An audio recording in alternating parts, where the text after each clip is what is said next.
Just thought I'd share with you part of the course I'm creating, Mastering Manual Mode. A lot of people have asked me to produce a very simple Mastering Manual Mode course focusing on the basic skills of photography.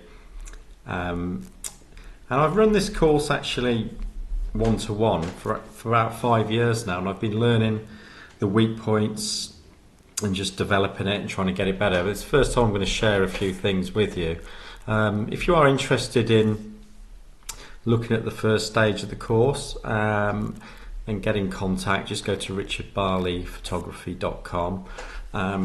Obviously I'm going to be putting a link out to this and a page on future videos, but I'm asked a lot with the 5D Mark I about 1/200th of a second, 5.6 and 200 ISO and where that came from. And I mention it in the comments a lot, so I just thought I'd share a few slides from the course, and you know, this might be some help to you. And as I say, it's part of a big course. Just get in touch if you're interested in getting the links to the full video course, which will be coming out very soon.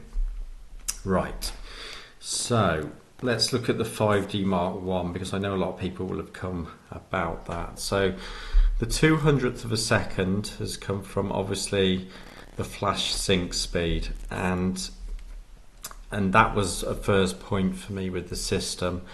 Is, you know, I wanted a fixed reference point of a 200th of a second, so that I know that, say I'd have chosen obviously a 400th of a second for the system.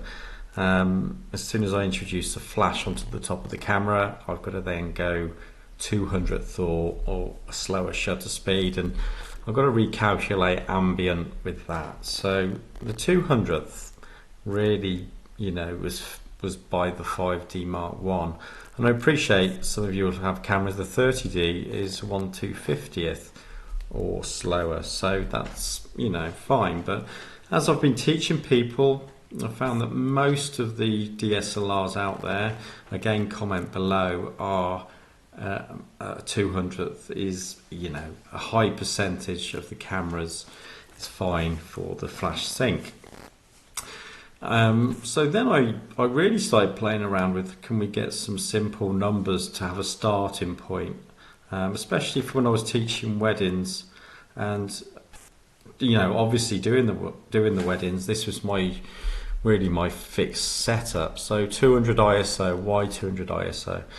Well, obviously with the 5D Mark I, it's a very nice file at 200 ISO. I'm not going to go into the ins and outs of, you know, the different ISOs, but 200 ISO on that camera is a very clean file, and you've still got some nice, you know, sensitivity there. So as we know, ISO is really all about boosting the signal, which we'll get into a little bit later on. I'll do something on that.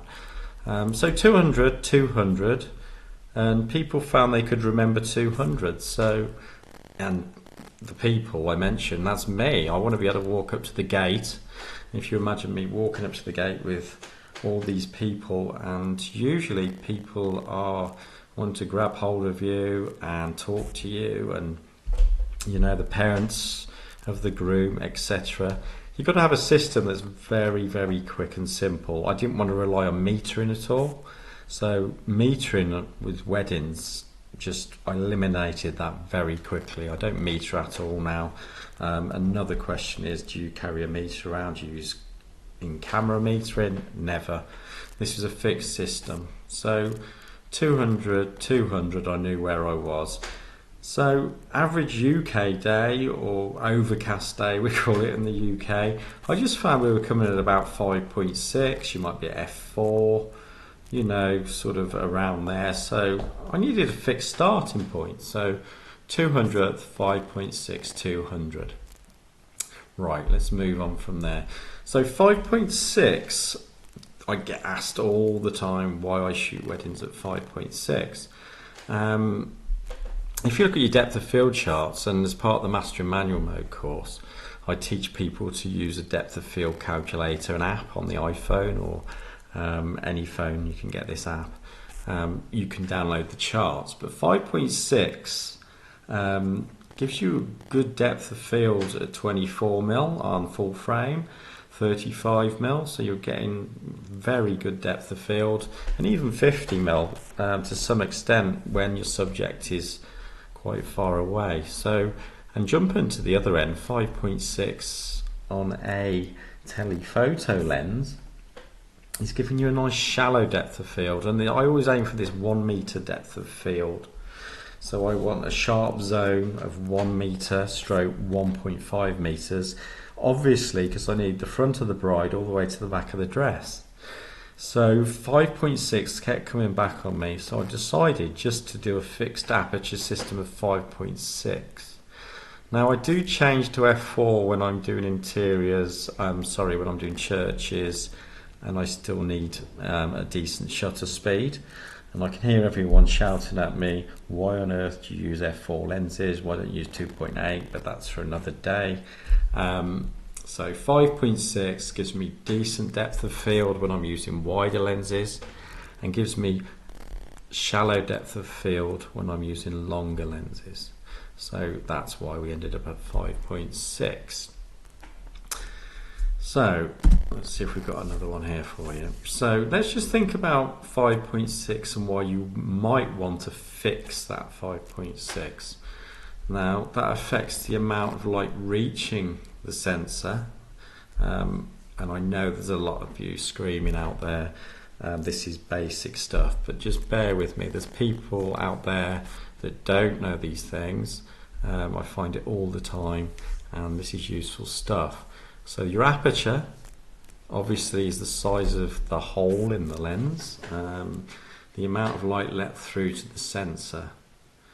The other effects of opening and closing that aperture to different sizes is you increase or decrease the depth of field, which in turn can be the look of the image, how you perceive the image.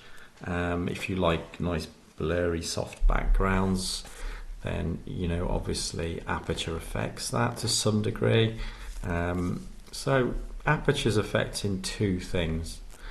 Going over to shutter speed, also affecting the amount of light reach in the sensor, but also affecting our motion blur, a different type of blur to bokeh as we call it, or depth of field, the softness, how sharp an image is.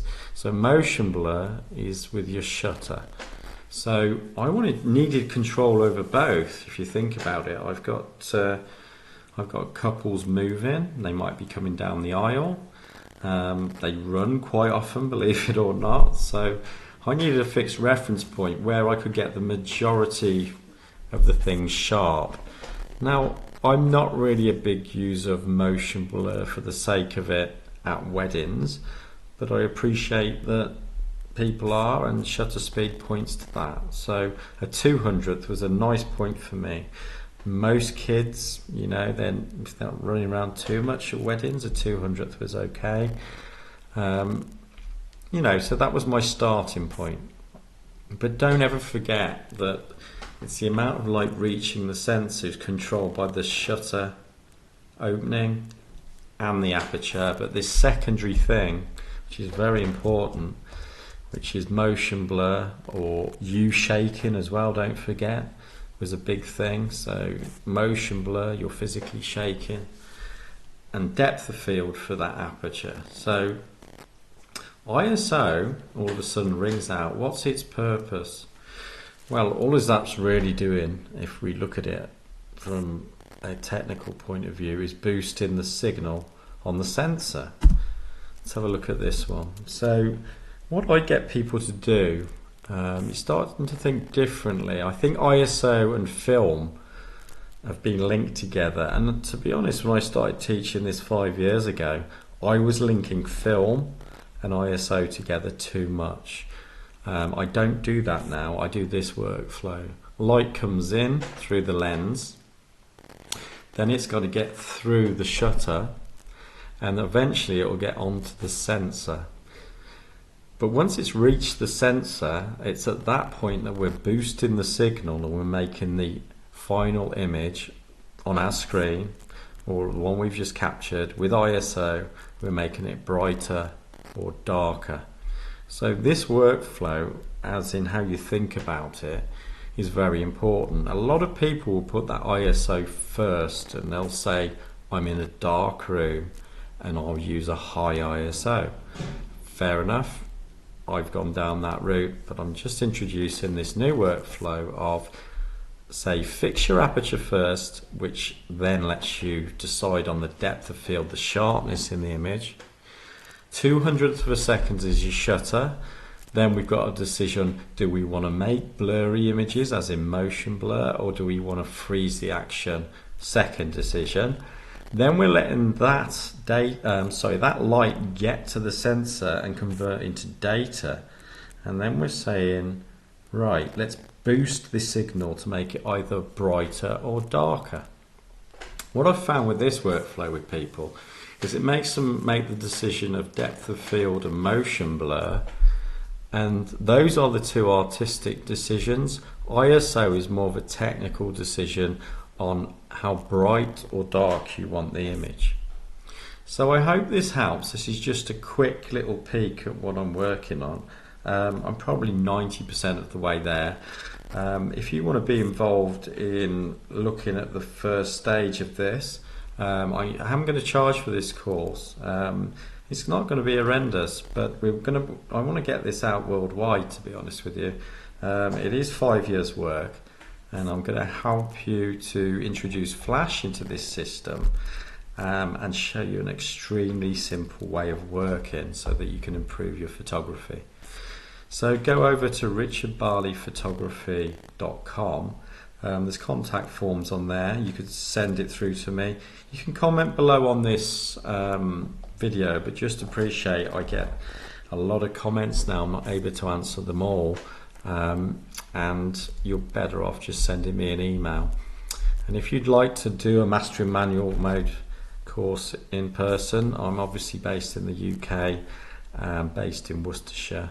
So that's the centre of the UK. So if you want to travel down, a lot of people do, and they save themselves years of work trying to work all this stuff out. So just looking at what's going to be happening in 2020, I hope this helps you a little bit. Take a look at this workflow and just start to pick it to pieces.